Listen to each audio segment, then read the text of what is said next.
Salut à tous. J'espère que mon message vous trouve en forme ce jour. Comme promis, nous parlerons cette semaine de quelques outils Photoshop dont un graphiste doit avoir connaissance. Dans cette vidéo, je vous montre comment l'utiliser et pourquoi l'utiliser. N'oubliez pas de vous abonner et de partager la vidéo. Allons-y. Première chose qu'on a donc dans notre barre d'outils, c'est l'outil qui est ici, donc c'est un outil de déplacement. Ça veut dire qu'en fait ça va sélectionner votre image, votre calque en fait ou votre masque, peu importe, et vous allez pouvoir le déplacer un petit peu comme vous voulez. Donc admettons ici je duplique mon calque, mais tout en haut il y a marqué en fait fichier, édition, image, calque, texte, sélection, filtre, 3D, affichage, fenêtre, aide. Et dans la catégorie calque, vous pouvez aller ici et dupliquer votre calque. Alors je vais juste le faire parce que du coup ce sera pratique. Donc là admettons, voilà, je vous montrerai tout ça après, mais voilà, j'ai un autre calque, votre outil sélection, il va permettre en fait de pouvoir déplacer un petit peu les éléments que vous avez. Juste en dessous, vous avez un outil de sélection, donc vous avez plusieurs formes. Vous avez soit la sélection rectangulaire en rond, ou alors vous avez encore des genres de rangées ou des colonnes de sélection, donc à la verticale ou à l'horizontale. Donc dans un outil de sélection, peu importe lequel, dans tous les cas, voilà, ça va vous permettre de faire une sélection d'une zone. C'est vraiment un petit peu comme vous voulez, hein. Moi je vais partir là-dessus, donc je vais créer une sélection. Si vous voulez copier la sélection que vous avez fait et la coller, vous pouvez le faire aussi. Voilà, moi j'ai fait un copier-coller avec des raccourcis, mais sachez que si vous allez en haut dans édition, vous pouvez faire copier ou coller aussi directement avec la barre déroulante. Sinon, il est souvent aisé de travailler avec des raccourcis. Voici en image tous les raccourcis dont vous avez besoin, même si tout est déjà disponible dans la barre d'outils en haut de votre application.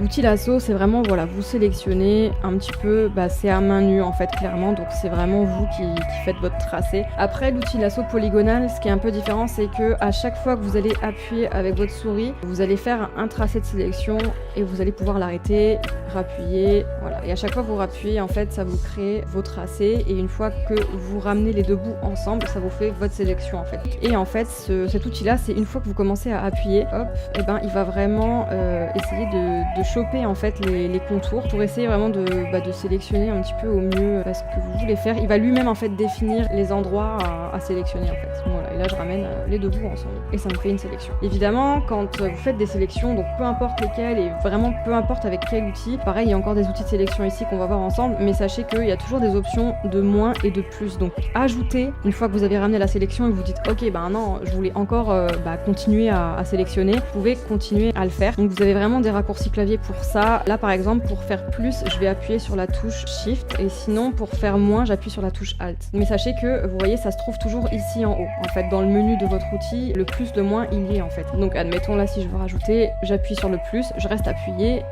et là je vais sélectionner ça comme ça. Et vous voyez, les deux vont se mélanger ensemble. Donc là maintenant je vais désélectionner. Pour désélectionner, vous avez un raccourci. Sur Mac c'est pomme D. Je crois que sur PC c'est le CTRL plus D. Mais comme dit, après vous avez ici dans le menu déroulant une partie sélection, et quand vous cliquez dessus vous pouvez faire directement désélectionner, vous voyez. Ensuite en dessous on va avoir donc on a outil de sélection d'objets, qui est un nouvel outil qui est apparu il y a pas très longtemps sur Photoshop, et vous avez outil de sélection rapide et outil baguette magique. L'outil baguette magique, c'est un outil qui est relativement connu depuis très longtemps, qui aujourd'hui je trouve n'est plus le plus efficace, justement avec les nouveaux qui sont arrivés qui sont vraiment mieux, mais dans tous les cas l'outil baguette magique, vous allez pouvoir le gérer ici. La tolérance pareil, vous pouvez l'augmenter ou pas, en fait moi je vais la laisser telle qu'elle est. Vous avez des petits modes ici à côté, mais voilà, admettons je veux sélectionner le bonnet avec une tolérance de 10, ça va me faire une sélection comme ça qui est vraiment pas ouf. Après c'est normal, il y a vraiment plein de détails, mais admettons si je me mets maintenant à 50, vous voyez que ça va me prendre déjà une plus grande zone. Après pareil, vous avez comme je vous ai dit avant les raccourcis, ou bien même ici le plus, le moins, vous pouvez toujours j'ajoute, là ça va pas, j'enlève. Voilà, vous avez toujours des petits modes comme ça pour rattraper votre sélection. Ensuite vous allez avoir donc l'outil de sélection rapide. Donc entre guillemets, l'outil de sélection rapide, c'est un outil que j'aime beaucoup honnêtement. Donc admettons je veux sélectionner la voiture, alors je peux même mettre un peu plus ici au niveau de mon épaisseur. Admettons, j'ai vraiment rien rajouté là, on va vraiment se mettre un peu plus. Ok, donc là maintenant admettons, voilà, je veux commencer à prendre ma voiture, je commence à détourer. Vous voyez qu'il y a des petits endroits où ça va pas du tout, là pareil il m'a pris un peu la route, etc. Mais voilà, avec la sélection rapide, je peux déjà avoir un bon petit morceau de ma voiture, et après comme d'habitude je peux enlever, voilà, par exemple ici ça va pas, donc j'enlève un petit peu, là il a refait un petit peu n'importe quoi, voilà, je peux reprendre ici, pareil je peux enlever là en dessous, enfin voilà. Et sinon maintenant vous avez un nouvel outil donc qui est arrivé, bon maintenant ça fait quelques semaines là, même quelques mois j'ai envie de dire, c'est l'outil de sélection d'objets. Alors à ce niveau là, c'est l'intelligence artificielle qui va travailler complètement. Observez un peu comment ça se passe. Remarquez une délimitation bien vraie imparfaite, mais c'est déjà un bon début pour mieux peaufiner votre travail plus tard.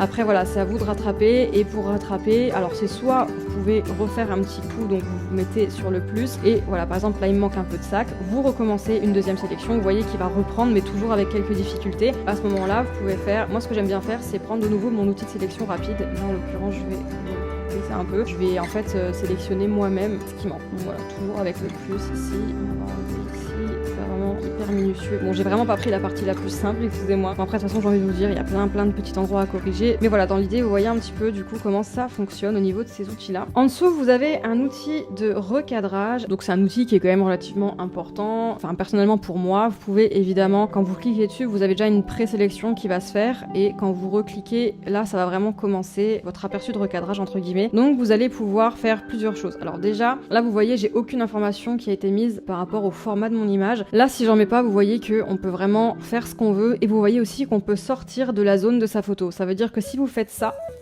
et que vous recadrez, la couleur qui va se mettre derrière, ça va être la couleur qui est mise là à l'arrière. Donc là en l'occurrence le blanc. Admettons maintenant je veux tout simplement mettre des dimensions, donc je pars sur une photo avec des dimensions classiques. Là je vais faire du 10-15. Donc dans ce sens-là, pour que justement je reste dans un format qui est vertical.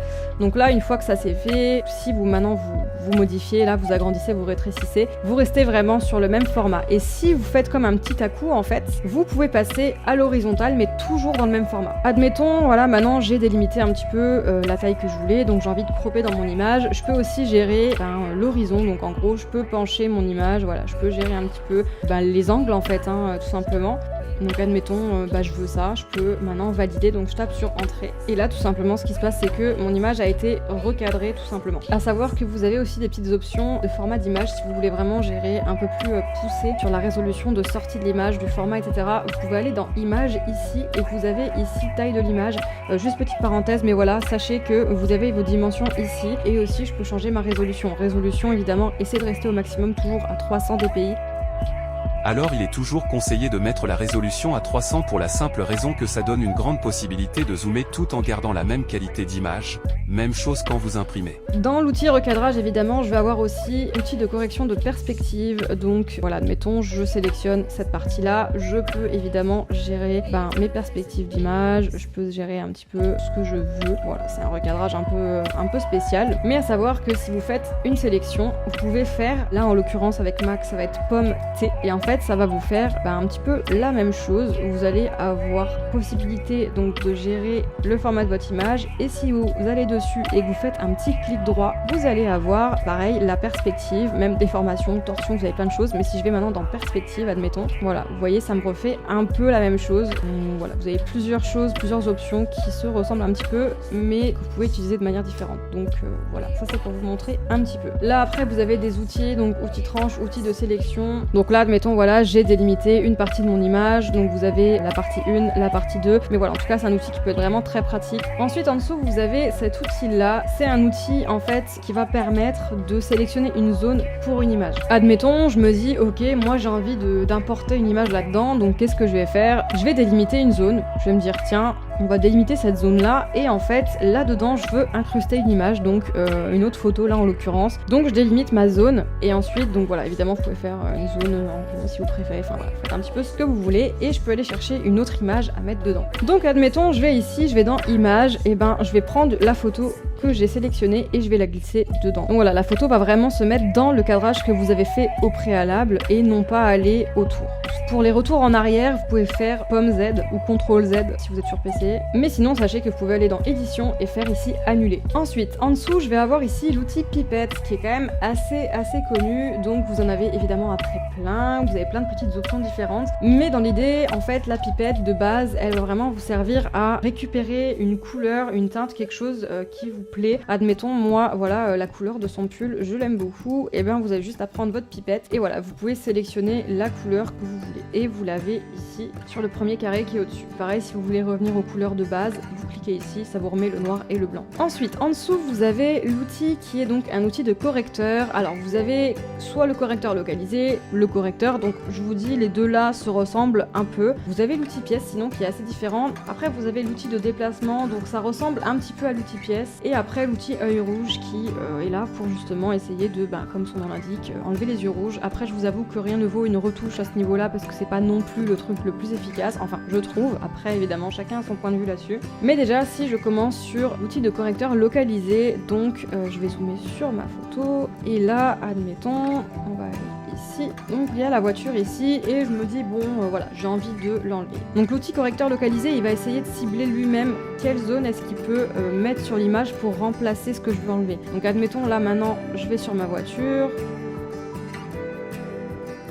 Donc j'ai vraiment utilisé l'outil et vous voyez, lui, il a essayé de trouver un petit peu par quoi il pouvait remplacer. Sinon, vous allez avoir en dessous donc l'outil correcteur. L'outil correcteur, en fait, ce qui va changer, c'est que c'est vous qui allez devoir choisir quelle zone, en fait, il va devoir utiliser pour remplacer ce que vous voulez enlever. Donc là, admettons, voilà, on a la voiture qui est ici, j'aimerais enlever la voiture. Je vais sélectionner quelque chose qui se trouve en dessous de la voiture, logiquement, donc là, en l'occurrence, la route. Donc pour sélectionner une zone, j'appuie sur la touche Alt. Et une fois que je suis sur la touche Alt, en fait, et que je vais sélectionner, vous voyez, en fait, il va me trouver, donc il va me dire, ok, donc cette zone-là, c'est la zone que tu veux sélectionner. Donc quand je vais aller ici, et que je vais commencer à détourer, vous voyez, il y a un petit plus qui s'est mis là où j'ai sélectionné ma zone avant. Ça vous montre, en fait, quelle zone il est en train d'utiliser pour remplacer, en fait, la voiture. Donc voilà, c'est un outil que j'aime bien, que je trouve assez pratique. Alors aussi, une chose que je me rends compte que j'ai pas précisé, vous avez toujours le petit menu de chaque outil là en haut.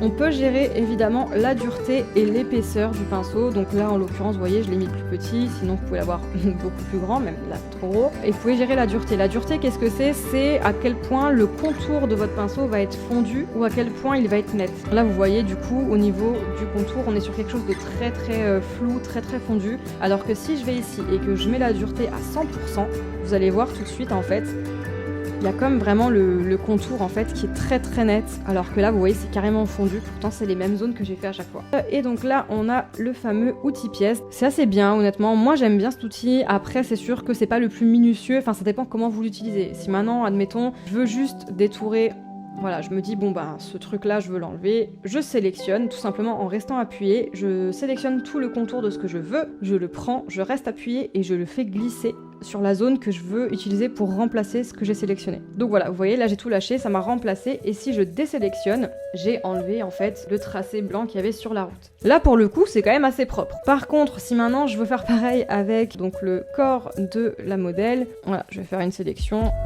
Déjà la sélection plus grossier, je pense que voilà, hein, c'est pas possible. Mais si je la prends et que je décale, en fait vous voyez il va vraiment dire ok, là où vous le décalez c'est la zone que vous allez utiliser pour remplacer. Il va essayer de faire un petit fondu, vous voyez sur les côtés il y a comme des petites nuances. Là pareil vous voyez ici le jaune de la voiture qui a été fondu parce qu'il essaye vraiment de faire que ça se fonde. Mais voilà, là c'est pareil, il reste encore un bout de sa jambe. En dessous de l'outil, donc vous avez l'outil de déplacement, donc ça vraiment c'est à peu près la même chose, sincèrement, voilà c'est pareil. Vous prenez la zone, ce que vous voulez, vous le prenez, hop, sauf que ce qui va se passer c'est que ça fonctionne de manière inverse, donc, mais le principe c'est vraiment le même. Donc là vous voyez, donc j'ai sélectionné et j'ai décalé, sauf que quand vous décalez, la sélection que vous avez fait, ça va être comme un copier-coller, alors que l'outil pièce en fait ça fait l'effet inverse, on remplace la sélection que vous avez fait, alors que là on utilise la sélection que vous avez fait pour la coller ailleurs. Et une fois que vous validez votre sélection, ici après voilà je désélectionne, et ça va enlever la voiture qui était derrière pour la coller ailleurs, du coup en l'occurrence un peu plus loin, là où j'ai décidé de la mettre en fait. Ici vous avez donc l'outil pinceau, donc l'outil pinceau qui se décline en plusieurs pinceaux différents, en plusieurs petites options, mais pareil dans sa globalité le pinceau c'est tout simplement un pinceau. Je vois pas comment vous dire ça d'une autre manière, mais voilà, vous pouvez choisir son épaisseur, pareil la dureté, avec des contours plus ou moins flous. Donc pareil vous avez ici tout un type de pinceau, pareil vous allez avoir les pinceaux qui vont se trouver ici, enfin voilà, vous avez quand même pas mal de choses. La couleur qui va être utilisée avec votre pinceau c'est la couleur qui va se trouver ici. Donc voilà, admettons ici maintenant j'ai du noir, je vais faire un petit tracé avec mon pinceau et vous voyez que du coup tout est noir. Vous avez évidemment aussi un petit truc, c'est ici l'opacité. Donc admettons, moi je vais baisser mon opacité, on va se mettre ici, voilà, l'outil pinceau, je vais colorer la petite voiture blanche, vous voyez que je l'ai rendue un peu plus grise. Vous avez vraiment pas mal d'options pour faire pas mal de choses, mais voilà, l'outil pinceau peut se gérer aussi avec l'opacité plus ou moins intense au niveau du pourcentage. En dessous ici, vous allez avoir un tampon de duplication, donc c'est un outil qui je trouve ressemble un petit peu à l'outil correcteur qu'on a vu ici. L'outil de tampon duplication en fait, pareil, je vais l'augmenter ici. J'aime bien mettre une dureté qui est pas trop intense généralement pour que ça se fonde toujours bien. Mais voilà, admettons, je retourne sur ma petite voiture qui est ici à l'arrière. L'outil en fait ça fonctionne de la même manière. Je vais venir ici sélectionner avec le bouton Alt la zone que je veux utiliser pour la remplacer sur ce que je veux enlever. Donc là, j'ai juste à me remettre sur la voiture. Et voilà, je fais un petit fondu. Donc voilà, travail très grossier comme d'habitude. Le but n'étant pas de faire une magnifique retouche, le but étant de vous montrer ce qui est possible de faire avec tous les outils. Et ici, vous allez avoir l'outil tampon de motifs. Donc cet outil-là, en fait, vous avez par exemple les motifs qui vont se trouver là, en l'occurrence. Vous avez plein de trucs déjà en fait pré-enregistrés dans le Photoshop. Donc voilà, de l'eau, de l'herbe, un petit peu ce que vous voulez. Et si j'utilise mon outil, vous voyez qu'en fait, ça me met le motif qui a été sélectionné, tout simplement. Évidemment, les motifs, vous pouvez importer les vôtres, voilà, donc importer des motifs ici. Si je prends l'outil qui est en dessous, donc c'est l'outil de forme historique. C'est un outil qui va restaurer ce qu'il y avait avant que vous fassiez des modifications. Donc je fais un exemple. Si maintenant je reprends mon outil ici de tampon de motifs, voilà, je fais des petits motifs ici sur ma voiture et au bout d'un moment je me dis ouais non, je veux remettre en fait ce qu'il y avait avant. Quand vous allez en fait l'utiliser, ça va restaurer ce qu'il y avait à la base avant que vous apportiez des modifications dessus. Voilà, tout simplement. On va avoir ici l'outil gomme. Donc dans l'outil gomme, vous avez aussi plusieurs choses. Donc déjà, première chose, l'outil gomme ici, je vais choisir là ma taille, ma dureté, etc. Si maintenant je me mets à gommer ici mon image, ce qui va se passer, c'est que je n'ai rien en dessous, mon image c'est mon arrière-plan. Ça vous fait pas un fond transparent. Pour avoir un fond transparent, c'est l'eau de gomme qu'on va utiliser. Mais si maintenant, admettons, je fais calque, je duplique mon calque, on va juste le modifier. Voilà, je vais le mettre ici comme ça, en noir et blanc. Je reviens ici sur mes calques. On va faire que ça s'assemble ensemble. Tout ça, je vous le montrerai dans une autre vidéo, vous inquiétez pas. Donc voilà, si maintenant ici j'utilise l'outil gomme, comme en fait on a un arrière-plan ici qui est mon image de base et que j'ai fait un calque par-dessus, si vous prenez l'outil gomme, bah ça va vous gommer en fait ce calque ici et vous allez avoir l'arrière-plan qui va apparaître parce qu'on a gommé ce qu'il y a au-dessus. Et ensuite vous avez ici donc le fameux outil gomme d'arrière-plan. Je fais toujours en big, donc voilà, si vous l'utilisez, vous voyez que ça vous met tout en transparent. Là vous voyez que où il y avait des éléments, c'est pas totalement transparent parce qu'il a pas réussi à tout prendre, mais au niveau du ciel qui est blanc, là il a réussi à absolument tout avoir. Donc quand c'est des surfaces comme ça avec beaucoup d'informations, il va avoir du mal en fait. Donc voilà dans le fond pour l'outil d'arrière-plan, de la gomme d'arrière-plan tout simplement. Ensuite vous avez l'outil gomme magique aussi. Donc la gomme magique en fait, elle va tout simplement gommer en fait juste en appuyant une fois sur une zone. Elle va gommer en faisant une genre de sélection. Ça veut dire que si je vais ici, vous voyez là c'est bien blanc, je vais appuyer là et du coup lui il m'a gommé vraiment tout en me faisant les contours de, là en l'occurrence des buildings. Donc voilà, il a sélectionné un petit peu sa zone. C'est comme l'outil baguette magique mais pour gommer en fait quelque chose sur l'image tout simplement. Ensuite vous avez ici l'outil pot de peinture tout simplement, pot de peinture. Donc on va utiliser la couleur qui se trouve ici. Donc si je le fais ici, voilà vous voyez hein, ça me met tout en noir. Si je choisis une autre couleur, que ce soit ici, parce qu'évidemment si vous cliquez sur les choses vous allez pouvoir gérer la couleur, et si vous voulez une couleur de l'image, voilà l'outil pipette en appuyant sur la touche Alt tout simplement. Vous avez ici l'outil goutte d'eau et vous avez aussi plusieurs déclinaisons que je vais vous expliquer, mais voilà l'outil goutte d'eau ça va vous donner une zone qui va être plus floue. Donc si maintenant admettons elle, je vais utiliser le pinceau sur elle, ce qui va se passer c'est que la goutte d'eau va faire que ça rend son corps complètement flou. A l'inverse, je peux prendre ici l'outil netteté, je vais le mettre plus grand et quand je vais passer le pinceau sur elle, ça va me la rendre carrément plus nette en fait. Voilà, tout simplement. On va enlever ça. Et ensuite, on a ici l'outil doigt. Ça veut dire que je prends, voilà, et je peux complètement changer en fait les choses. Mais l'outil doigt, la particularité, c'est qu'en fait, ça va créer comme du flou. Alors que sinon, vous avez un autre outil qui se trouve dans filtre en haut. C'est l'outil ici fluidité. Et quand vous allez dedans, vous avez aussi plusieurs modes, mais je trouve que c'est quand même vraiment plus propre. Si je vais dans fluidité ici, vous voyez, vous retrouvez un petit peu l'outil doigt là en haut.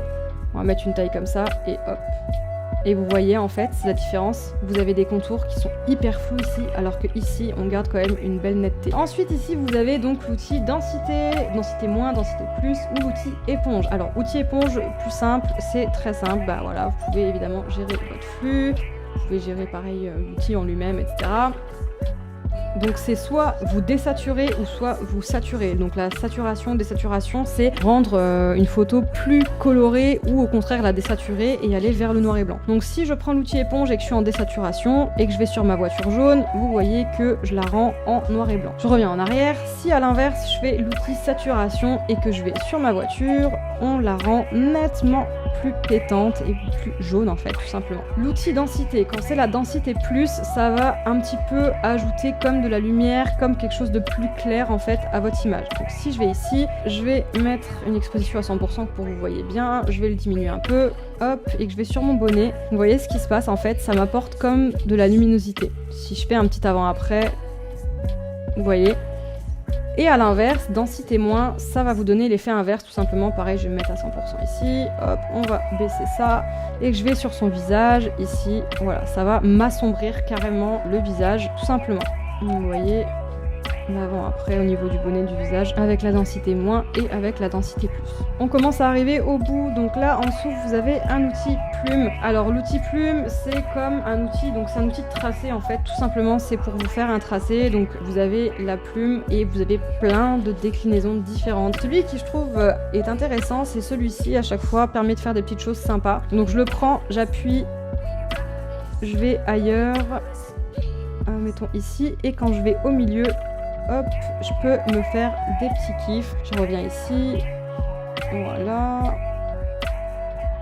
Donc voilà, vous pouvez chercher un petit peu ce que vous voulez au niveau de la forme. Sinon, vous allez avoir pareil un outil ici qui fait donc des tracés, des choses. Là, en l'occurrence, ça va être un rectangle, mais évidemment, vous avez plusieurs formes. Voilà, faites un peu la forme que vous voulez. Mais si je reste sur du rectangle, c'est pareil. Vous pouvez mettre un fond en fait. Donc là, si je fais un petit rectangle, hop, ça me fait ça. Et si je veux pas mettre de fond et que je veux changer ma couleur au niveau du contour, voilà, je peux faire ça. Si je fais ici un autre tracé et que je mette le fond, je vais en profiter pour vous parler de cet outil ici qui est une outil sélection de tracé. Alors cet outil il est sympa, pourquoi je vous explique, parce que l'outil sélection ici il va pas être très pratique dans le sens où, admettons, vous voulez sélectionner ce tracé là. Ça va être compliqué. Celui-ci ici, avec l'outil déplacement, pas de problème, ça se fait hyper bien, voilà, c'est nickel, il n'y a pas de souci. L'outil déplacement aussi, la particularité, c'est que peu importe si votre élément, il est en dessous d'un autre élément, en l'occurrence, celui-ci, le carré noir ici se trouve au-dessus du contour rouge que j'ai ici, bah avec l'outil sélection, vous pouvez quand même le sélectionner. Par contre, vous voyez, je suis obligée d'aller sur le rouge ici, parce que si je clique là, en fait, il va pas me le prendre. C'est là où l'outil sélection de tracé va intervenir, parce que cet outil-là, en fait, clairement, ce qui va se passer, c'est que lui, il n'y a pas besoin d'aller forcément sur le trait rouge, en fait, pour pouvoir le sélectionner. Par contre, ce que l'outil sélection ici fait et que lui ne fait pas, c'est que comme ce rectangle-là, il se trouve en dessous de celui-là, je vais d'abord être obligée de sélectionner celui-ci, voilà, et le décaler pour pouvoir prendre celui qui est en dessous. Et pour prendre celui qui est en dessous, bah, c'est très simple, juste à cliquer ici au milieu. Vous voyez, ça m'a sélectionné complètement ma zone de tracé ici. Voilà, tout simplement. Pour finir ici, vous avez l'outil main en fait qui va vous servir à déplacer votre image, mais aussi pour la petite note, le raccourci clavier, c'est la barre espace. Donc admettons, je zoome, donc CTRL plus ou CTRL moins, mais juste ça, c'est ce qui va se trouver ici, je vais vous le montrer. Vous pouvez faire la barre espace, et tant que vous restez appuyé sur la barre espace, ça vous fait l'outil main. Ou sinon, vous allez directement dessus, ici. Voilà. Après, il faut juste appuyer sur A pour revenir à votre curseur de base. Et ce que je vous ai dit aussi à l'instant, c'est ici la petite loupe pour zoomer, dézoomer. Pour zoomer, sinon, vous cliquez ici, vous zoomez dans l'image et vous allez sinon ici et vous dézoomez dans votre image. Et les raccourcis, je vous les ai dit juste avant, voilà. Je vous remercie d'avoir suivi cette vidéo. Si vous avez des questions ou des préoccupations particulières, mettez-les en commentaire. Abonnez-vous pour nous encourager pour ce travail.